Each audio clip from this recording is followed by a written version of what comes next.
Je máj a to znamená, že tu máme mesiac povedomia o fibromyalgii. Fibromyalgia je chronické ochorenie, pri ktorom človek cíti bolesť vo viacerých častiach tela. Aj keď napríklad vyšetrenia nevždy ukazujú zápal alebo poškodenie svalov či kĺbov, predpokladá sa, že súvisí s tým, ako mozog a nervový systém spracovávajú bolesť. Telo môže reagovať citlivejšie na podnety. Medzi najčastejšie príznaky patria rozsiahla bolesť, pacienti popisujú bolesť ako pálivú, bodavú alebo hlbokú svalovú bolesť, ktorá sa môže zhoršovať pri fyzickej alebo psychickej záťaži. Bolesť je prítomná minimálne 3 mesiace a postihuje viaceré časti tela. Chronická únava. Pacienti sa často cítia vyčerpaní, aj keď dostatočne spali. Únava môže byť taká silná, že obmedzuje bežné denné aktivity. Poruchy spánku, časté prebúdzanie sa počas noci, neosviežujúci spánok a problémy so zaspávaním sú typické pre fibromyalgiu.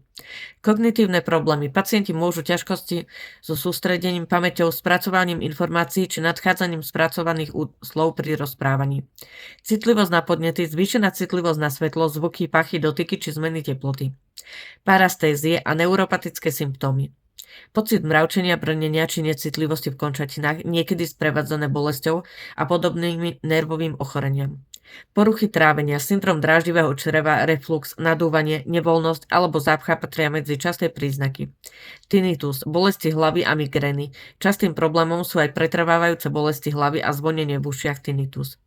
Fibromyalgia je komplexné ochorenie, ktoré si vyžaduje individuálny prístup, najdôležitejšie je pochopenie zo strany lekárov, rodiny a spoločnosti. Hoci úplné vyliečenie neexistuje, vhodná liečba a podpora môžu zlepšiť kvalitu života pacienta.